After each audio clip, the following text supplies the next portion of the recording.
बिस्मिल्लाहिर्रहमानिर्रहीम। नाज़रीन कराम सलाम अलैकुम। मैं हूं साजिद रिजवी। आप तमाम नाज़रीन देख रहे हैं चैनल विन का ख़ास प्रोग्राम करियर काउंसलिंग प्रोग्राम, सिर्फ़ और सिर्फ आपके लिए, कामयाबी के रास्ते।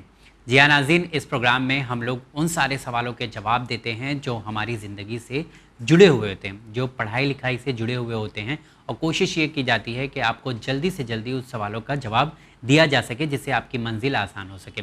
तो जी हाँ नाज़रीन, ज़्यादा वक्त ना लेते हुए आइए शो पर हमारे करियर काउंसलर, बेहतरीन एक्सपर्ट मैं कह सकता हूँ, जनाब SM रज़ा सर से मुलाकात करते हैं। सलाम अलैकुम सर।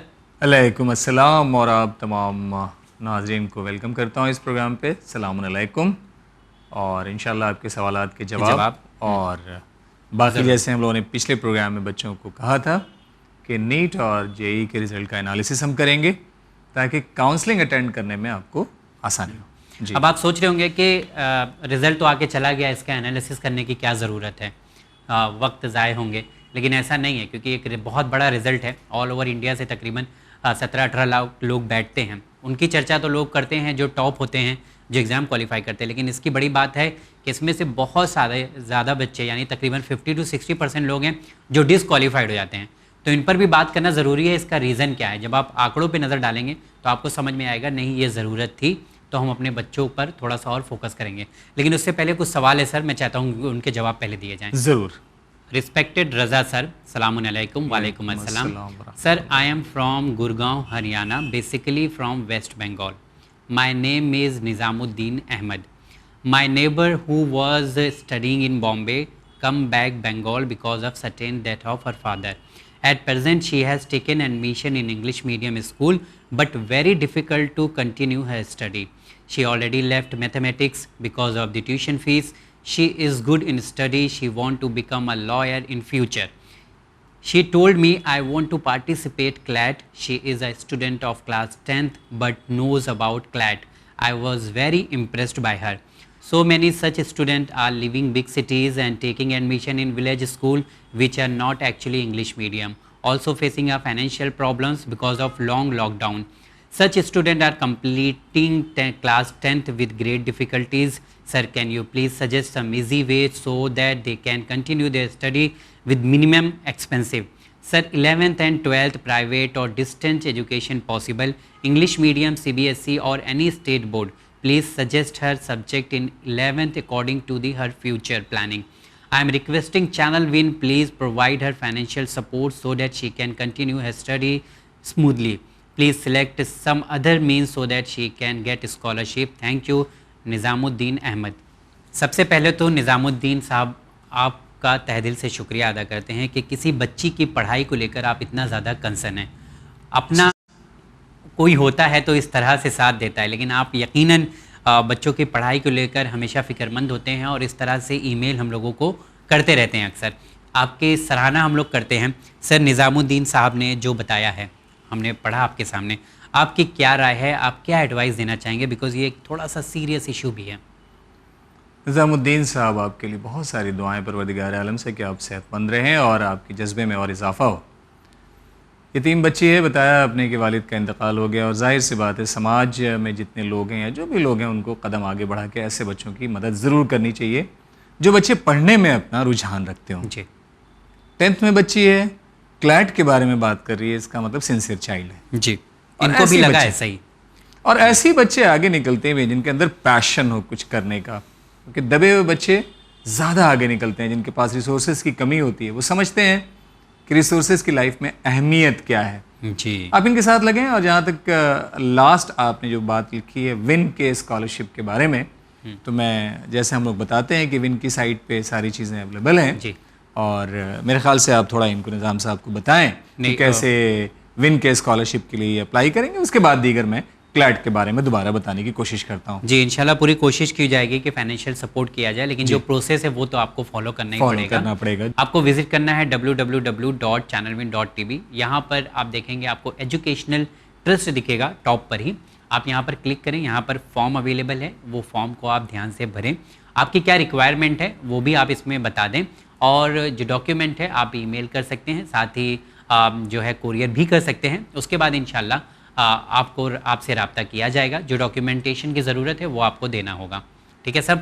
और ये तो विन विन का आपने बताया, हाँ, बहुत ये अच्छी विन आपने का। सलाह दी। और दूसरे स्कॉलरशिप के बारे में आप कुछ कहना चाहेंगे? या बहुत सारी स्कॉलरशिप गवर्नमेंट ऑफ इंडिया की भी है, जैसे कि मौलाना आज़ाद के बारे में भी मौलाना हमने सुना आज़ाद हुआ या है। स्कॉलरशिप फॉर गर्ल्स, खासतौर से माइनॉरिटी की स्कीम है, उसके लिए भी आप अप्लाई करा सकते हैं निज़ामुद्दीन साहब।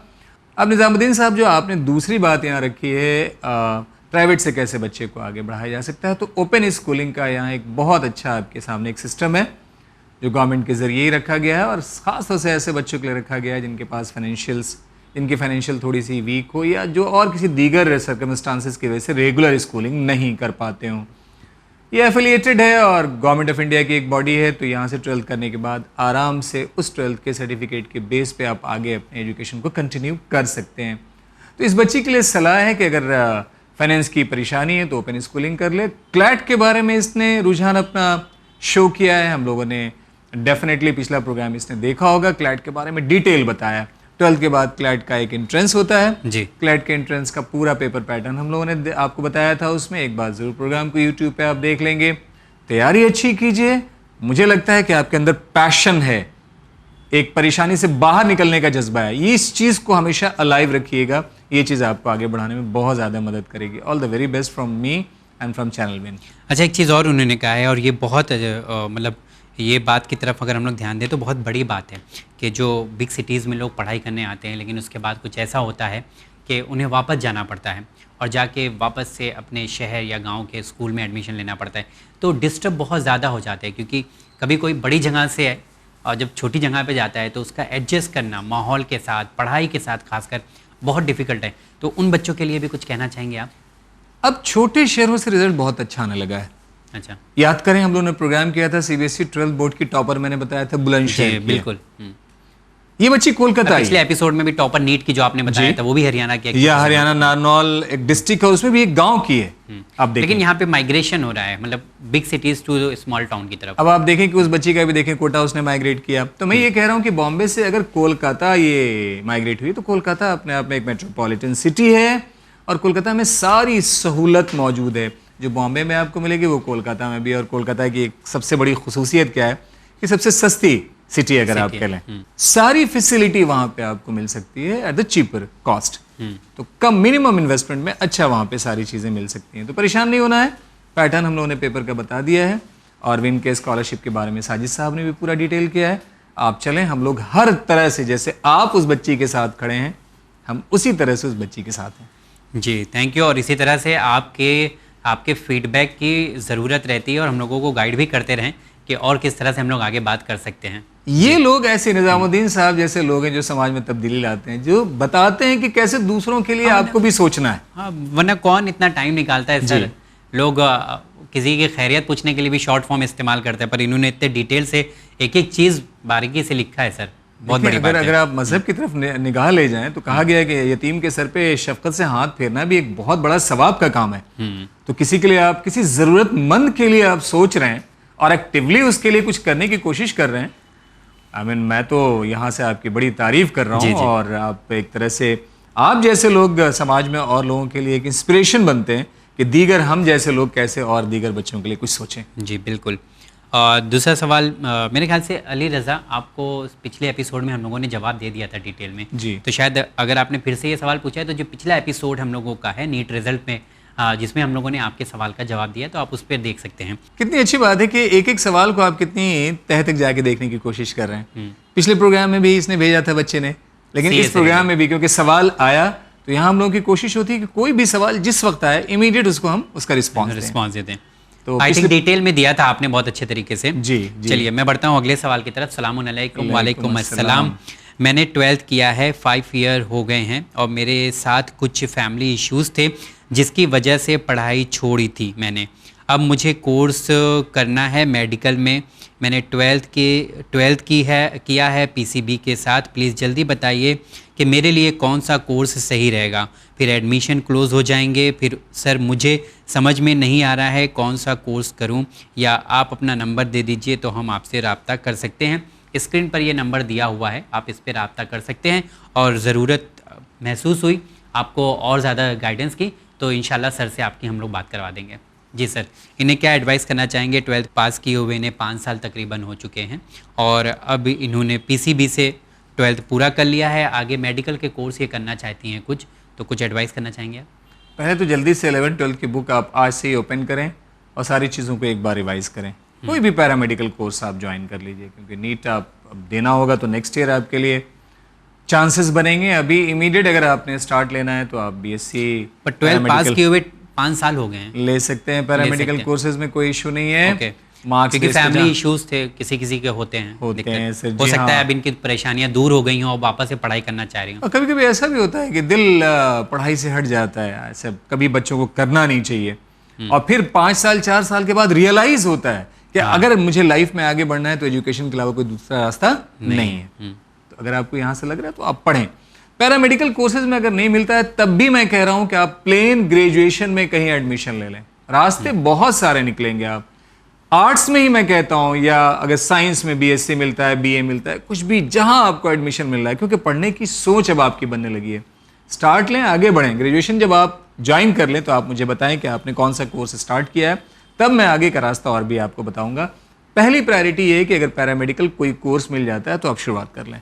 ओके, अब आते हैं नेशनल टेस्टिंग एजेंसी यानी एनटीए ने जो रिजल्ट डिक्लेयर किया था, थोड़ा सा उसे एनालिसिस करते हैं, यानी नीट यूजी 2022। जी सर, नॉर्मली हम लोग नहीं डिस्कस करते कि क्या रीज़न हो सकता है, क्यों बच्चे फेल हो गए, लेकिन आज ज़रूरी है करना, क्योंकि मैं कुछ आंकड़े आपके सामने बताना चाहता हूं और आप बेहतर तरीके से बता सकते हो, समझा सकते हैं लोगों को। जी। वो आंकड़ा ये है कि 2022 की अगर हम लोग बात करें तो तकरीबन रजिस्टर्ड एप्लीकेशन की अगर बात करें तो 18,72,343 ये जो आंकड़ा निकल कर आया है। अपीयर्ड किया है, एग्ज़ाम जिन लोगों ने दिया है वो तकरीबन 17,64,571 लोगों ने, और जो क्वालिफाइड कैंडिडेट हैं वो 9,93,000 के आसपास हैं। मैं एक चीज़ ये जानना चाहूँगा, सबसे पहली चीज़, यानी एप्लीकेशन फॉर्म भरा है तकरीबन 18 लाख लोगों ने, और फिर उसके बाद 17 लाख लोगों ने ही एग्ज़ाम दिया है। तकरीबन 1 लाख की कमी यहाँ पे देखी जा सकती है कि रजिस्ट्रेशन तो 18 लाख हुआ, एग्ज़ाम लेकिन दिया है 17 लाख लोगों ने तकरीबन। इसका रीज़न क्या हो सकता है? 2-3 रीज़न है जी। पहला रीज़न तो एक जेन्युइन देखें, जेन्युइन पार्ट पे हो सकता है कुछ बच्चों की उस वक्त तबीयत खराब हो। एक पहला रीज़न जेन्युइन रीज़न। दूसरा जेन्युइन रीज़न क्या हो सकता है, उस वक्त बहुत सारी जगहों पे फ्लड भी आया हुआ था, जैसे आसाम के बारे में आपको बता रहा हूँ, दीगर और भी बहुत सारी जगहों पे नेचुरल क्लाइमेटी बच्चे फेस कर रहे थे, उसकी वजह से भी कुछ बच्चे नहीं दे पाए होंगे। लेकिन कुछ बच्चे ऐसे होंगे जिनकी तरफ मैं अभी यहाँ पे बहुत हम्बली उनसे एक सबमिशन करना चाहूँगा। कुछ बच्चे ऐसे भी होते हैं जो फॉर्म माँ बाप को दिखाने के लिए फिल कर देते हैं लेकिन एग्ज़ाम स्किप कर देते हैं। अपनी लाइफ के साथ कभी खिलवाड़ ना करें। तो इसमें वैसे भी बच्चे होंगे जिन्होंने फॉर्म तो फिल किया होगा लेकिन एग्जामिनेशन सेंटर तक नहीं पहुँचे होंगे। तो आप तमाम ऐसे बच्चों को मैं कह रहा हूँ कि कभी भी ज़िंदगी में इस तरह का कोई स्टेप ना लें। ध्यान रखें, जो कुछ गलत होगा वो आपकी पर्सनल ज़िंदगी के साथ होगा। हाँ, यानी वो देखें, मतलब आंकड़ा देखें तो तकरीबन 1 लाख से ज्यादा लोग नहीं दिए एग्जाम, नहीं दे पाए। जी जी, तो ये नहीं होना बहुत बड़ा रीजन हो सकता है तैयारी भी बराबर से ना रही हो। जी, ऐसा होता है ना कि अगले साल दे देंगे, चलो फॉर्म तो भर दिया है। अच्छा, इसमें कोई दिक्कत तो नहीं होगी कि अभी इस साल मैंने फॉर्म भरा और अभी एनटीए को तो पता नहीं है कि मैं एग्जाम अटेंड करने आ रहा हूँ या नहीं आ रहा हूँ, तो नेक्स्ट ईयर अगर मुझे अप्लाई करना है तो क्या इसके लिए कोई क्रॉस वेरिफिकेशन की जरूरत है? नीट में कोई परेशानी नहीं है। आप नेक्स्ट ईयर आप फॉर्म फिल कर सकते हैं, लेकिन ऐसे बच्चों से मैं कहना चाहूँगा कि आप महसूस करें कि आपको पूरे 1 साल आपको इंतज़ार करना है और डबल कंपटीशन भी हो जाएगा। ये साल जो बच्चे बैठे थे और पिछले साल वाले और आएंगे, आने वाले अगले और पॉपुलेशन बढ़ रही है जी, तो एंट्रेंस आपका और मुश्किल ही होगा। जनरली लाइफ में भी एक चीज़ आप देखते होंगे साजिद साहब, कहीं अगर आपको जाना है और एक बस आई और आपको चढ़ना और आपने देखा कि भीड़ ज्यादा है तो आपने सोचा कि नहीं रुकते हैं, पिछले वाली बस में चढ़ेंगे। तो जनरली आपने देखा होगा कि पिछली वाली बस और ज्यादा और पछतावा होता है, इससे अच्छा तो पहले वाली में चले जाते। तो जिंदगी में ये जो डे टू डे लाइफ में जो चीजें होती हैं इससे हमको सबक लेना है। बिल्कुल, सबक लेना। बहुत अच्छा एग्जाम्पल आपने दिया, शायद आंख खोलने के लिए काफी है कि जहां पर खड़े हो, जिस वक्त खड़े हो वहीं पर वो काम कर लो, कल का इंतजार ना करें हम लोग। और इसमें एक बात और मैं कह रहा हूँ, वैसे बच्चे, अब आपने साइंस लिया तो क्या सोच के आपने साइंस लिया, आपने बायो क्या सोच के लिया, डेफिनेटली आपने नीट सोच के लिया होगा। तो फिर एग्जामिनेशन स्किप क्यों किया आपने? क्योंकि पढ़ाई आपने स्टार्ट ही 11 की थी नीट एग्जाम देने के लिए। तो ये चीज आने वाले वक्त में और किसी काम में प्लीज ना करें। अब इससे बड़ी बात एक और चीज है जो समझना चाहूंगा कि तकरीबन 17,64,000 लोगों ने एग्जाम दिया, अपीयर किया उसमें जो क्वालिफाइड हुए हैं वो तकरीबन 9,93,000 के आसपास हुए हैं, 690। तो मतलब ये समझना है कि जो क्वालिफाइड मार्क्स है वो 117 है मिनिमम जी नीट क्वालिफाई करने के लिए, यानी आप पास है नीट का एग्जाम जो है जी। लेकिन 117 है, उसमें से 50% लोग ही जो है क्वालिफाई कर पाए, यानी 50% लोग नहीं कर पाए हैं, वो भी 117 मार्क्स। इसके पीछे क्या रीजन हो सकता है? कोई बड़ा ही रीजन होगा सर। बहुत ही टेक्निकल क्वेश्चन, पेरेंट के लिए भी मैं कह रहा हूं, आप भी बहुत ध्यान से 117 है, 720 में से आपको क्वालिफाई करने के लिए 117 मार्क्स है जनरल कैटेगरी के लिए। जी, और 117 साजिद साहब 720 का 16 या 16.5% है। बिल्कुल बिल्कुल। अब आप सोचें, अगर वो उसमें से खाली 50% लोग क्वालिफाई कर रहे हैं, 18 लाख भर रहे हैं, तो इसका तो बहुत बड़ा मतलब। और इसको मैं कंपेयर करना चाह रहा हूं, आप महसूस करें कि स्कूल की किसी क्लास को पास करने के लिए मिनिमम आपको 33% चाहिए होता है। तो आप सोचें कि 33% पे मिनिमम पे क्लास आपकी प्रमोट होती है, यहां तो आप 16.5% पे आप नहीं पहुंच पा रहे हैं, और वो भी आधी जेंट्री जी। तो इस पे हमें बहुत गौर से सोचना पड़ेगा। जो बच्चे 117 को भी टच नहीं कर पाए हैं, एक बार बैठें, एनालिसिस करें, अपनी कमियों पे निगाह ले जाएं। अब कहां से, जो आपने पूछा टेक्निकल बात, बहुत अच्छी बात रखी है। होता क्या है कि बच्चे रैंडमली फॉर्म फिल करते हैं और बिना तैयारी के 2 साल निकाल देते हैं जी। अगर आपको नीट का एग्जाम फेस करना है, जिस दिन आपने 11th साइंस लिया, पीसीबी का आपने कॉम्बिनेशन लिया, फर्स्ट डे से आपको अवेयर हो जाना है। जिस बच्ची ने जो फर्स्ट रैंक लिया है, वो बच्ची इसी साल उसने 12th भी पास किया। अब देखें जी, बिल्कुल। एक बच्ची 715 ला रही है और आधे बच्चे 117 भी टच नहीं कर पा रहे हैं। तो फर्क समझने की कोशिश करें। इस बच्ची का जब आप इंटरव्यू देखेंगे तो उसने बहुत अच्छी बात रखी है कि मैंने every day without any gap, every day 5 घंटे की रेगुलर स्टडी को मेंटेन किया। वाह। तो रेगुलरिटी, एक प्लान जो करें, 1-2 दिन नहीं, एग्जामिनेशन तक, एडमिशन से लेकर। जाहिर है। तो बड़ा एक सरप्राइजिंग डाटा हम लोगों के लिए है कि आधे बच्चे 17% मार्क्स भी अगर नहीं ऑब्टेन कर पा रहे हैं, तो वो जरूर बैठ के सोचें, अपनी कमियों पे एनालिसिस करें, अपनी कमियों को दूर करने की कोशिश करें। लेकिन यहाँ पे एक हौसला अफजाई के लिए मैं एक बात कहना चाहता हूँ। मैं ऐसे बच्चों से भी मिला हूँ साजिद साहब कि नीट का एग्जाम दिया, पहले साल 211 नंबर हैं, एहसास हुआ कि हमने गलती की, बैठ के अपनी सारी कमियों को लिखा और उस कमी पे काम करना शुरू किया। 211 नंबर वाला बच्चा 1 साल प्रिपरेशन करके 620 नंबर पे पहुंचता है। वाह, बड़ी बात है जी। बड़ी बात। लेकिन वो बच्चे कैसे पहुंचा? उसने पूरा अपनी एक एक गलती को एक एक पॉइंट करके नोट किया और उस गलती पे पूरे 8-9 महीने काम किया।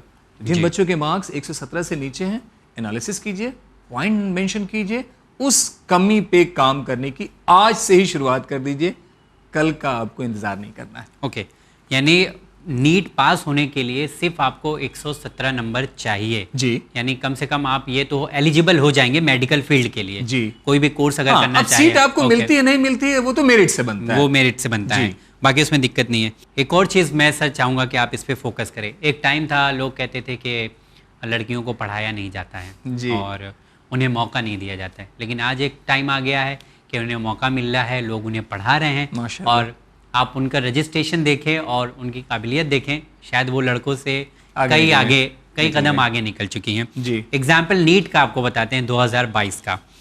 तकरीबन बताया जाता है कि लड़के जो बॉयज़ ने रजिस्ट्रेशन कराया है वो 8,75,000 के आसपास है, 8 लाख के आसपास है, लेकिन गर्ल्स का अगर देखें तो 10,64,000 के आसपास है। यानी आप देखें तो 20% ज़्यादा है कहीं ना कहीं। ये रेशियो 1-2% होता तो समझ में आता। तो इसकी जो ये उछाल देखने को मिल रही है, खासकर मेडिकल फील्ड की हम बात करें, आंकड़े एकदम एग्जैक्ट अगर आपको पढ़ना है तो नीट की वेबसाइट पे आप जा सकते हैं, क्योंकि एंट्री आपको एग्जैक्ट मिल जाएगी, लेकिन तकरीबन गालिबन इतना ही है जी। तो ये जो आपको रेशियो देखने को मिल रहा है, जो हम लोगों का हमेशा से कहा जाते थे कि नहीं बेटियों को मौका नहीं दिया गया, पढ़ाया नहीं गया, पर आज के 2022 की बात करें तो 2-2.5 लाख ज़्यादा रेशियो आ रहा है, मतलब लड़कियों का रिजल्ट। 2 पहलू हैं इसके। एक पहलू जो मुझे जो खुशी देता है उसको मैं कह रहा हूँ जी।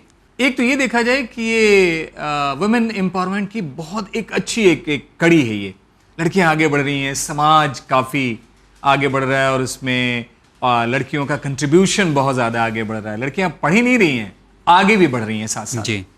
लेकिन इसमें जो दूसरा जो सबसे बड़ा जो एक पेनफुल पहलू है साजिद साहब, वो मैं यहाँ पे उजागर करना चाहूँगा। अब आप महसूस करें कि जब लड़के और लड़कियों की क्वालिटी एजुकेशन में इस तरह का डिफरेंस आने लगेगा, तो कल को जो अच्छी लड़कियां पढ़ लिख के निकलेंगी उनके मैच में कहीं ना कहीं फिर प्रॉब्लम आएगी। तो समाज के तमाम लोगों को इस पे निगाह ले जानी चाहिए। लड़कों को भी आप आगे बढ़ाएं, जैसे लड़कियां आगे बढ़ रही हैं वैसे लड़कों पे भी आपको ध्यान देना है, उनको मोटिवेट करना है, उनको पुश करना है। डेफिनेटली आप भी जानते हैं लड़कियां जो हैं इमोशनली फैमिली से बहुत ज़्यादा अटैच होती हैं, उनको बार बार नॉक करने की जरूरत नहीं पड़ती है, इसलिए वो जल्दी आगे निकलती हैं, थोड़ा मौका मिलता है आगे निकल जाती हैं। और मुझे ऐसा लग रहा है जो एप्लीकेशन फॉर्म जो इस बार अपेयर नहीं हुए हैं वो ज्यादातर रेशो बॉयज की तरफ से है, बॉयज की तरफ, क्योंकि गर्ल्स का जैसा आप देख रहे हैं कि 10,64,794 लड़कियों ने जो है फॉर्म रजिस्टर्ड किया था, और इस बार जो अपेयर भी हुई हैं वो 10,01,015 लड़कियां, तो बहुत कम यहाँ पे दिख रहा है। लड़कों में जैसा बताया जा रहा है कि 8 लाख लोगों ने किया था और अपेयर कितने हुए 7,63,000 लोग जी, तो 8 लाख से ज्यादा किया था उन्होंने। तो वही मैं कह रहा हूँ कि थोड़ी सी जो बच्चों में, लड़कियों में क्या है कि इमोशनली फैमिली से अटैच होती हैं, एक बार आपने पुश किया फौरन बच्चियां आगे निकलती हैं। लड़कों को थोड़ा सा, तो पेरेंट्स से मैं यहाँ पे एक रिक्वेस्ट करना चाहूँगा, लड़कों पे ज़्यादा ध्यान दें, क्योंकि अगर लड़कियां पढ़ के आगे निकलने लगेंगी तो मैच नहीं मिलना समाज के लिए एक बहुत बड़ा प्रॉब्लम क्रिएट करेगा। तो लड़कों की तरफ भी हमको थोड़ी एनर्जी ज़्यादा लगानी पड़ेगी, लगाएं और उनको भी आगे बढ़ाएं। ओके, बहुत अच्छी बात है कि हमारे देश की लड़कियां पढ़ रही हैं और इतना ज़बरदस्त अच्छे रैंक्स भी आ रहे हैं, उनके नंबर्स भी आ रहे हैं, उनके टॉपर भी देख लिए। तनिष्का की बात करें तो वही टॉपर है। इससे पहले भी कई बार हम लोग टॉपर्स की बात कर चुके हैं। श्रुति खंडेलवाल जो थी शायद गुजरात, खंडेलवाल जी, उसके पहले जी खंडवाला, तो मतलब नीट भी किया था, जे मेंस भी किया था, क्लैट, मालूम नहीं कौन कौन से एग्जाम दिया था उन्होंने सारे, और अभी यूएस में वो बच्ची पढ़ रही है, MIT में है वो जी। इससे पहले भी कई और रिजल्ट हम लोग डिस्कस कर चुके हैं, तो खुशी होती है। अच्छा, एक चीज़ और मैं जानना चाहूँगा, लैंग्वेज के ऊपर जब हम लोग बात करते हैं तो नीट के एग्जामिनेशन की बात जब होती है तो तकरीबन ऐसा एग्ज़ाम है कि हर रीजनल लैंग्वेज इसमें पार्टिसिपेट करती हैं, और उर्दू की भी बात करें तो उर्दू का भी अच्छा पार्टिसिपेशन है। तो लैंग्वेज के बारे में आप बोलना चाहेंगे, क्योंकि लोग ये सोचते हैं कि नीट का एग्जामिनेशन देने के लिए आपकी इंग्लिश बहुत अच्छी होनी चाहिए, लेकिन ये गलतफहमी को हम लोगों को दूर करना पड़ेगा। 11 लैंग्वेज में इस बार पेपर हुआ है साजिद साहब। इंग्लिश के अलावा हिंदी, असमीज, गुजराती, तेलुगु, तमिल, ये पंजाबी और आप उर्दू में भी इस बार नीट का एग्जाम हुआ है जी। तो आप अगर सपोज किसी मदरसे में आप पढ़ रहे हो और आपके पास आपको हिंदी और इंग्लिश नहीं आती है तो कोई दिक्कत नहीं। अगर आपको डॉक्टर बनना है तो आप उर्दू में तैयारी करें, उर्दू में आपको पेपर मिलेगा, उससे कोई परेशानी नहीं है। तो इतनी ज्यादा जो सहूलत मिल रही है इसका हमको फायदा उठाना है, और इसका नंबर भी इंक्रीज हो रहा है जी। उर्दू एग्जामिनेशन की बात करें रीजनल लैंग्वेज की जी, तो शायद पहले बहुत डिफिकल्ट होता था, लेकिन अब नंबर्स भी इसके इंक्रीज हो रहे डे बाय डे। और देखिए सरप्राइजिंग आप उसमें पाएंगे कि गुजराती मीडियम से लगभग 50,000 बच्चे जो है नीट में अपीयर हुए हैं, महसूस करें। बंगाली मीडियम से लगभग 29 या 30,000 बच्चे अपीयर हुए हैं। हिंदी से भी आप देखें बहुत सारे बच्चे अपीयर हुए हैं। उर्दू से भी तकरीबन आप 2 या 2,500 बच्चे हैं जो उर्दू मीडियम से जिन्होंने नीट का एग्जाम दिया है जी। तो अगर उर्दू मीडियम से भी आप चाहें तो आगे बढ़ सकते हैं, नीट आप क्वालिफाई करके एक अच्छे डॉक्टर आप बन सकते हैं। लैंग्वेज अब आपको एंट्रेंस में आने के लिए बैरियर नहीं है, बस मेहनत और आपका जो हौसला और आपका उमंग, जो आपकी प्लानिंग, ये ज्यादा अहमियत रखती है, तो इस पे ध्यान दें आप।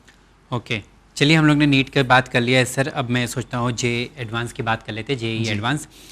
इस बार जेई एडवांस का भी रिजल्ट आ चुका है, इस पे कैसी नज़र है आपकी? जे एडवांस का रिजल्ट अभी जस्ट शाया हुआ है और बेहतरीन रिजल्ट रहा है, और स्क्रीन पे मैं होनहार उन तमाम 10 बच्चों के जो टॉपर हैं उनका मैं जिक्र करूंगा, लेकिन एक बच्चे की मदद से जो मेरी बात हुई मैं उसको यहाँ पर रखना चाह रहा हूँ। बिल्कुल बिल्कुल, 28वां रैंक है बच्चे का, और अर्पित अग्रवाल उसका नाम है। मदर कोकिलाबेन हॉस्पिटल में एक डॉक्टर हैं और एम्स से पास आउट हैं, और जाहिर सी बात है एक पढ़ी लिखी फैमिली है, 28वां रैंक है। लेकिन जो बातें जो उन्होंने हमको बताई बड़ी डिटेल में उनसे बात कर रहा था और एक एक रिजल्ट के बारे में उनसे पूछ रहा था। देखिए क्या उन्होंने कहा, महसूस करें कोई कभी भी, जैसे उन्होंने कहा कि जब मैं क्लिनिक निकलती थी तो मेरा बेटा मुझसे बोलता था कि ये मोबाइल मेरा मोबाइल आप अपने साथ ले जाएं, कहीं ऐसा ना हो कि आप ना हो और कभी मेरा जहन उस तरफ जाए और मैं मोबाइल टच करूं और डिस्ट्रैक्शन में आ जाऊं। क्या बात है सर। तो यही तो बच्चे आगे बढ़ते हैं, यही तो चीज आपको ले आना है अपने अंदर। और इवन तो देखें, महसूस करें एक और उनकी बात कि हमारे यहाँ घर में कोई गेस्ट आता था तो मिलने के लिए वो आता था आके विश करके और फिर अपने रूम में जाके बैठ के अपनी तैयारी करना। किसी फैमिली फंक्शन में जाने के लिए हम दोनों वाइफ एंड हस्बैंड गए, हमसे उन्होंने उस बच्चे ने कहा कि मुझे छोड़ दिया जाए क्योंकि मुझे अपनी प्रिपरेशन करनी है। तो ये लगन ही इंसान को आगे बढ़ाती है। तो आप सोचें समझें, और अगर अच्छा चीज आपको लेना है तो अच्छी चीज डिवोशन के साथ मिलती है। बिल्कुल बिल्कुल। और जे एडवांस की अगर हम लोग बात करें तो मतलब एक अच्छा रिजल्ट निकल कर आता है। तो मैं चाहता हूँ टॉपर की लिस्ट आप बता दें। और इसमें भी साजिद साहब, जब आप इस रिजल्ट का एनालिसिस करेंगे तो आपको जान के हैरत होगी, इतने कम मार्क्स पे सिलेक्शन होता है। 360 नंबर का पेपर हुआ जी। देखें आप, 2 पेपर हुआ 360 नंबर का। 360 में 55 नंबर मिनिमम कट ऑफ है साजिद साहब, 55 नंबर।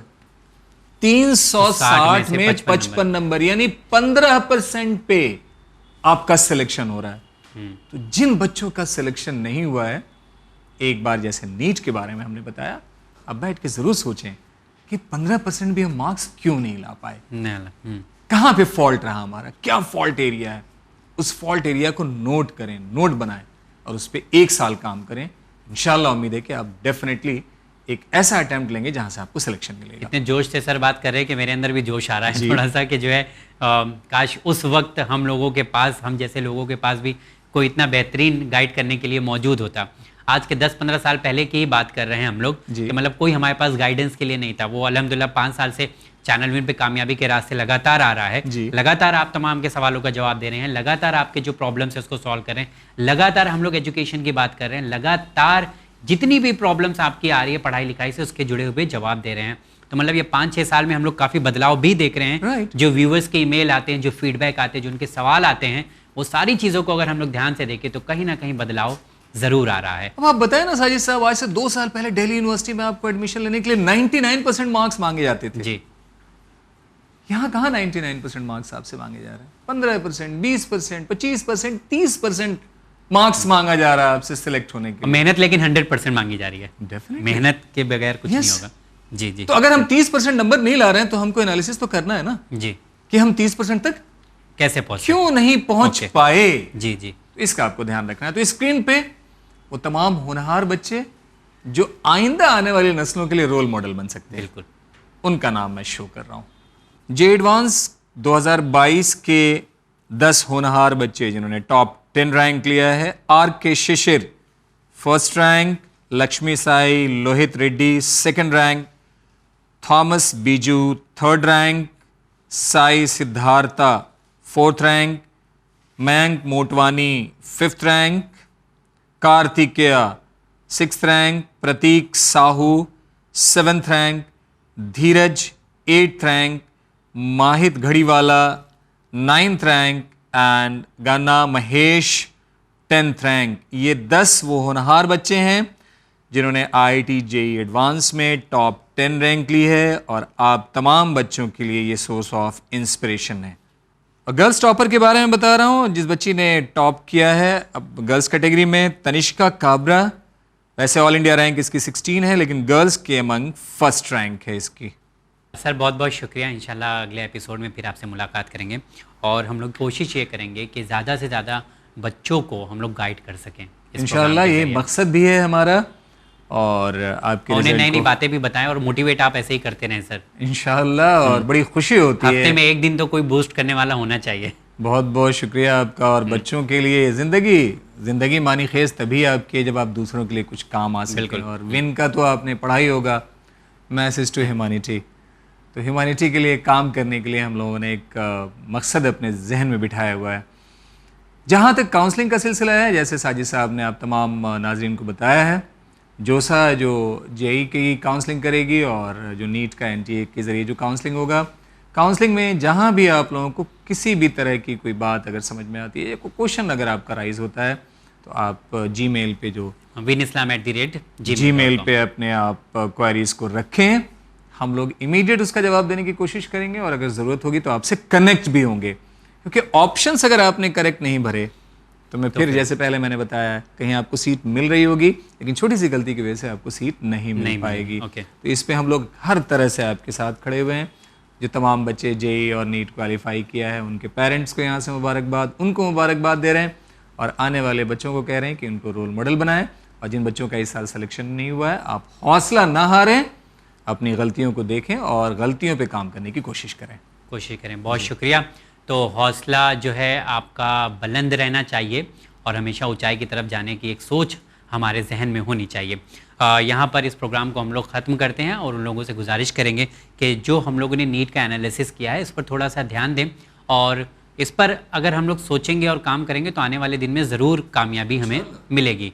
तो इस प्रोग्राम को यहाँ पर ख़त्म करते हैं, लेकिन आप तमाम को बताना चाहूँगा, अगर आप तमाम में से कोई भी सवाल करना चाहता है एजुकेशन से रिलेटेड तो ये नंबर है जो आपकी स्क्रीन पर है 9619667578। इस पर आप अपने सवाल भेज सकते हैं। हम लोग कोशिश करेंगे आपको जवाब जितनी जल्दी हो सके पॉसिबल हो आपको दिया जाए। साथ ही ईमेल भी कर सकते हैं vinislam@gmail.com। एक बार रिमाइंडर देना चाहूँगा कि जैसा सर ने बताया है कि अगर काउंसलिंग से जुड़े हुए कोई आपके सवाल हैं और जिसके जवाब की आपको फ़ौरन ज़रूरत है तो आप ईमेल करें vinislam@gmail.com। वहाँ पे अर्जेंट रिप्लाई लिख सकते हैं आप, तो हम लोग आपको फ़ौरन रिप्लाई इंशाल्लाह कर देंगे। फिलहाल दीजिए इजाज़त, हमें हमारी टीम के साथ देखते रहिए चैनल में। बहुत शुक्रिया।